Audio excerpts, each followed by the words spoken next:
lot of disease coming from impure water and everything. So that was one of the issues. Slowly moving away from the lower Manhattan because it was getting very crowded there. Which brings us to the next point, because in 1840s, a reservoir was located right here where you are standing. And that reservoir was eventually moved upstate because, first of all, it was no longer big enough to supply all the water needs of the growing New York City. And there was some issues also with cleanliness of having it so close to populations. So they moved it upstate where it still exists today. It is still called the Croton Reservoir, which is what it was called then as well, and still supplies some of the drinking water for New York City. But we have other reservoirs that also supply some of the drinking water. There was a big problem with drinking water in the 1800s, as which is part of Upper Manhattan. And here we have a picture of Manhattan when it was first settled. And you see everybody seems to be located on the tip, which is lower Manhattan, okay? And that's because the Dutch were the first to settle in New York, and we were originally called New Amsterdam because the Dutch, they needed to be access to the rivers and everything because they were traders. So they wanted to be able to move goods with their ships, etc. The English eventually came and decided to do the same thing, and they settled in the area, eventually outnumbering the Dutch. They decided to rename the area New York. They didn't want to be called New Amsterdam. We were called New York after the Duke of York. So, and it was a bloodless revolution, okay? And you can see here, all of a sudden there seems to be a cutoff. And the cutoff,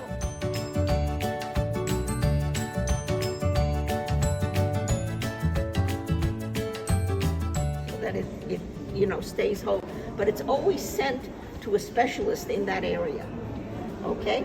So we're going to move down, and now we see the representation of all the religions that we are familiar with today. This is an altar book, beautifully illustrated, and you can see mostly they never really opened it too much. Mm-hmm. It was done because the beauty was on the outside. This is the Tickhill Psalter, which goes through beautiful manuscript. You can see the illustrations, the illumination of the printing as well. As we move down here, we have all the religions basically represented. This is a ketubah in the Jewish religion. This is a marriage contract.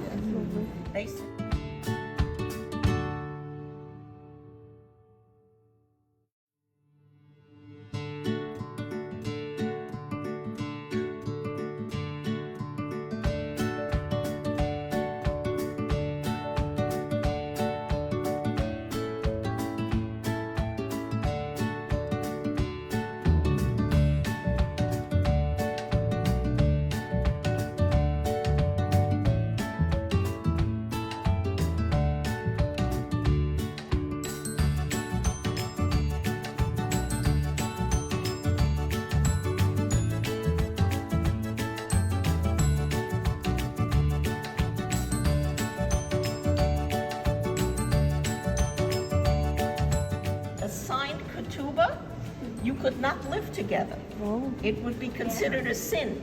Mm. So you had to have the signed ketubah to have that. This is from I think it's 1796. Wow, look at the colors. All right. We have quite a few of them as well from all the different time stamps as well.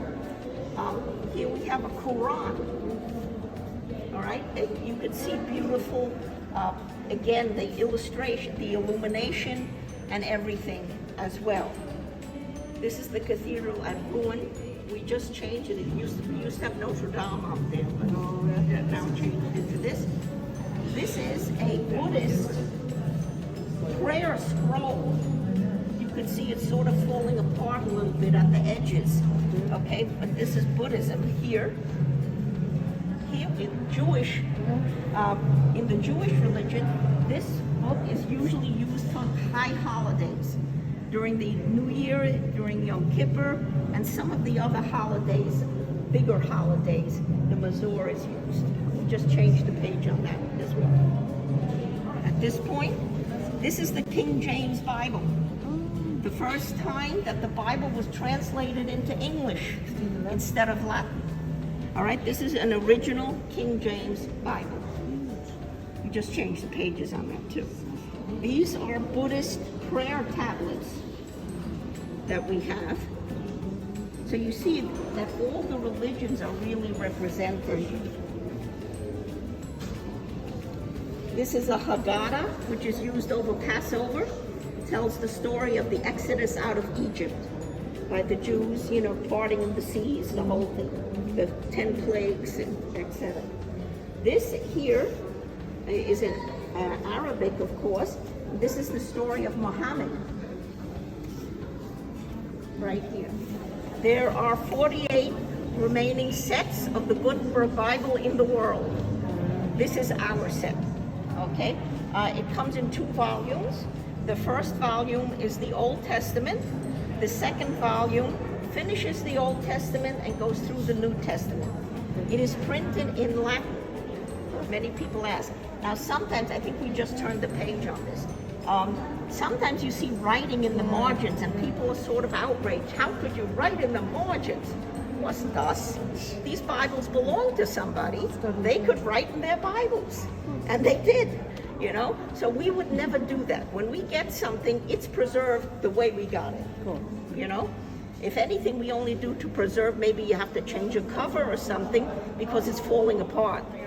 Manuscript. He wrote his manuscript. Mark Twain, Connecticut Yankee and King Arthur's Court. This writing desk here belonged to Charlotte Bronte. All right. Underneath, we looked, and there was nothing special in there. Quite frankly, it was a writing desk, but it did belong to her. It was found on the riverbank where she committed suicide. So it has a little bit of a sad story to it. Here is an original manuscript by Virginia Woolf as well. The library also has all her handwritten diaries as well. We do have that, but it's not on display here. Folios from Shakespeare. This is just his first one. Okay, we're going to move to this particular portfolio. He has 36 plays, which if he had not published this, might have gotten lost. Some of the most famous plays that we're aware of, like Henry VIII, that passed away, and his housekeeper, as a memento, thought that Dickens would appreciate.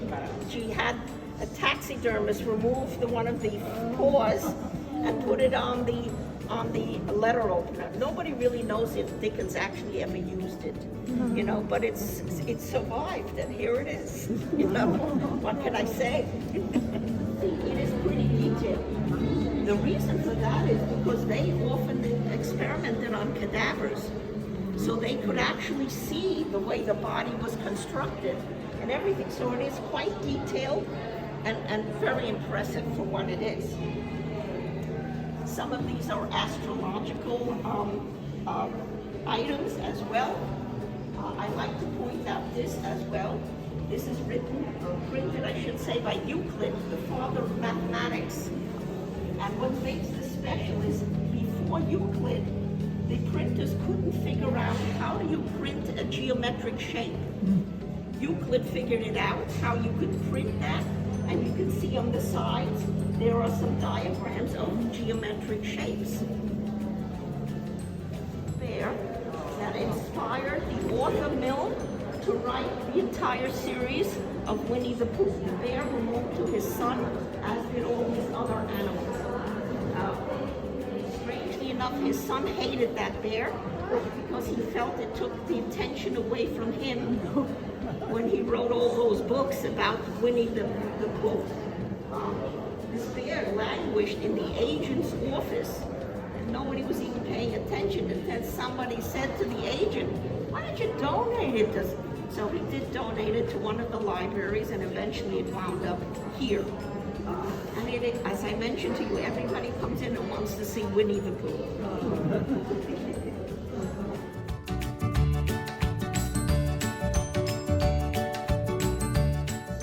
This is called the Columbus letter, written to his Spanish patrons who've paid for his voyage. It's of course written in Spanish, and it describes his voyage of 1493. All right, so this is the Columbus letter. It is the only one known to exist of that voyage. So you can see how precious some of these things are and why we have special class cases. They drew the world the way they thought the world looked like, you know? But generally speaking, he's got to be given credit for his creation of latitude and longitude, and this beautiful, look how beautifully illustrated this is. Now, some of these are also, some of them have to do with astronomy. This is considered the Hunt globe. This globe is one of the first globes that actually showed most of the land masses that we have had at that time, that they thought they had. It's not entirely correct, quite frankly, but it's the first globe that was created with the land masses shown on it. This is very special. This is